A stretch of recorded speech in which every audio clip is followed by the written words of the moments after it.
forest is in danger. On a very hot day, Elephant Ante was cooling off in the lagoon. He was enjoying the fresh water when suddenly he noticed something unusual happening on the other side. A crowd of forest animals was rushing over.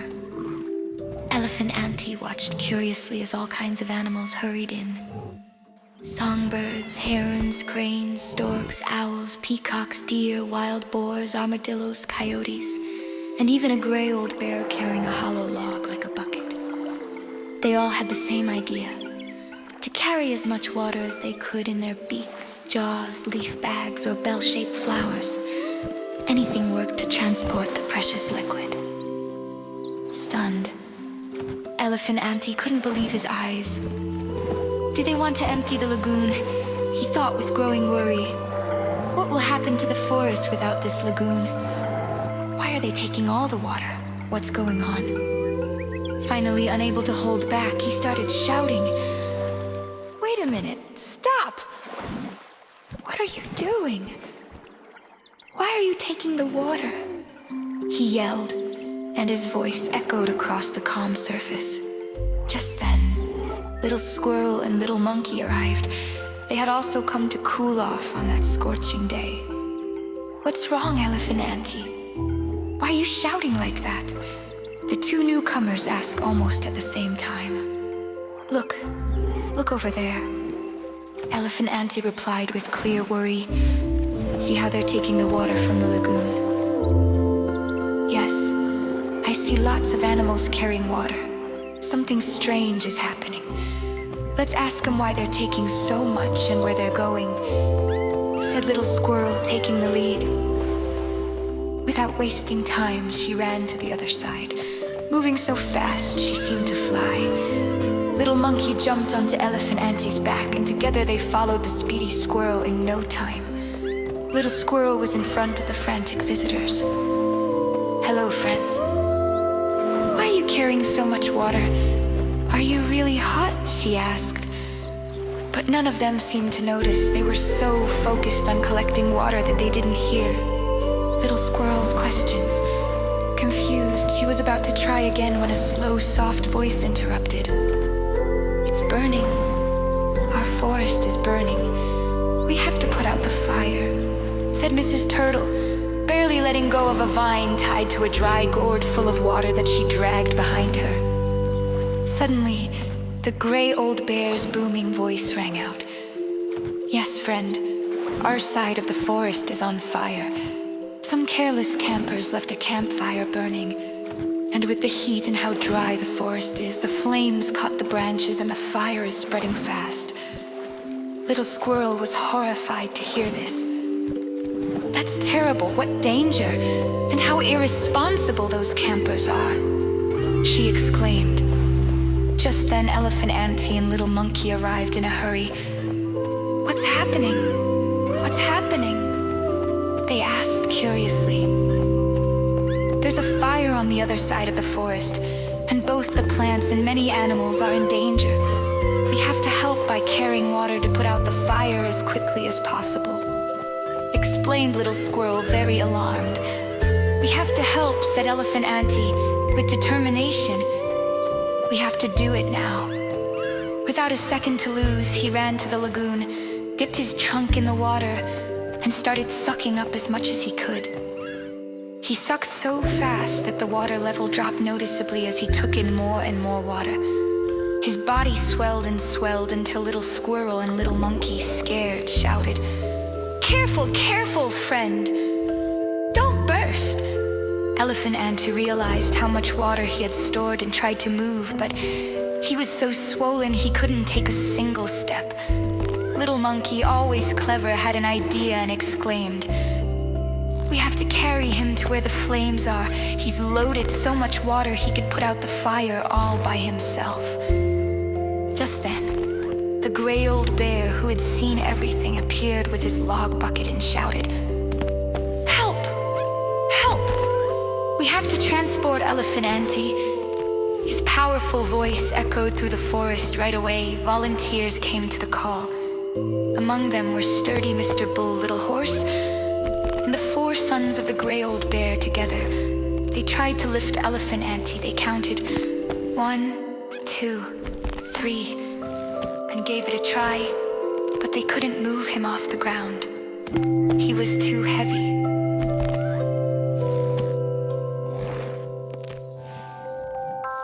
Again, again, they exclaimed.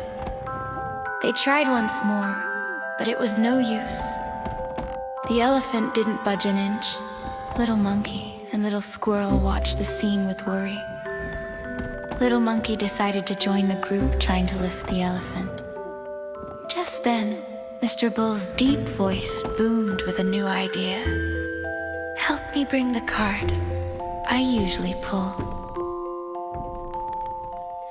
The gray old bear and his 4 sons ran to help fetch the cart.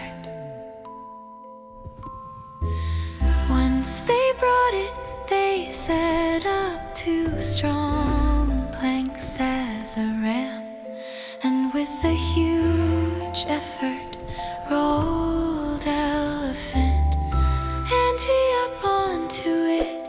But during the operation, Little Monkey got stuck between the planks. Little Squirrel, seeing him in trouble, shouted desperately, "Watch out for Little Monkey. Watch out, I don't want a squished monkey." Finally, they freed Little Monkey, who luckily came out unharmed, though a bit dizzy and sore. Elephant Ante was ready to be transported, the team working together with great strength. Set off to take him to the fire site, where his load of water would be key to saving the forest. Mr. Owl and his whole family had joined the fire-fighting efforts, flying in with jars full of water to help put out the blaze. When they arrived at the fire, the scene was overwhelming. Huge columns of smoke rose to the sky while the plants burned fiercely. Hundreds of animals and insects fled in panic, losing their precious homes. Still, the forest friends helped each other to stop the fire from spreading. Some wet the unburned areas, while others tried to smother the growing flames. It was then that brave Elephant Ante, with his precious load of water, was placed in front of the tallest flames, with everyone's help on the count of 1, 2, 3. Elephant Ante raised his trunk like a powerful hose and shot a long, strong stream of water at the flames. The effect was instant. It was like a sudden downpour had fallen. A cloud of tiny water drops spread through the flames, fighting to put out the hungry fire. As if by magic, the water particles touching the sunlight, filtering through the leaves and the glow of the flames, formed a beautiful rainbow that floated in the air like a sign of hope in the fierce battle against the fire.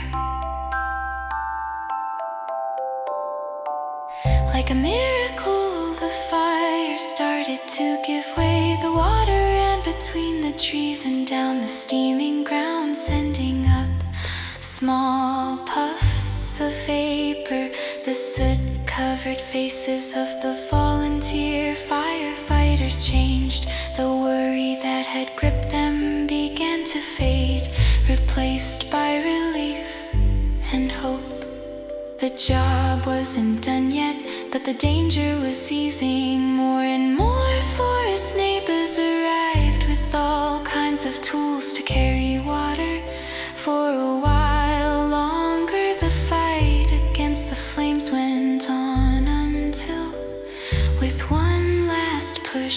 completely put out the fire. The fire had been defeated thanks to the unity and determination of the forest inhabitants and their neighbors. In the end, everyone agreed Elephant Ante's help was decisive.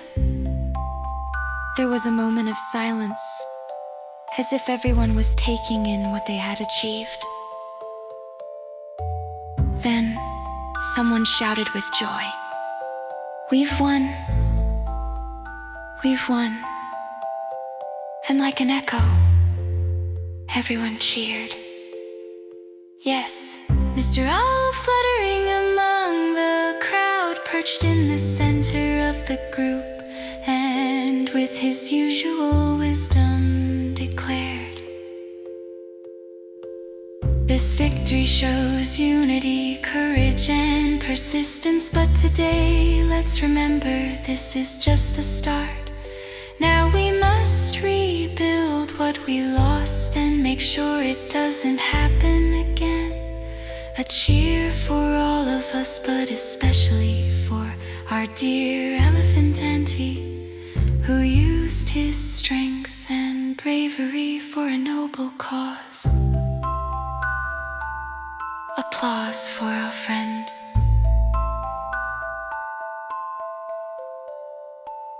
The forest burst into cheers and applause. Wings, claws, and hooves clapped together in gratitude and praise for the huge elephant, who, blushing from the compliments, could only say humbly, thank you, it was nothing. I just did what I had to."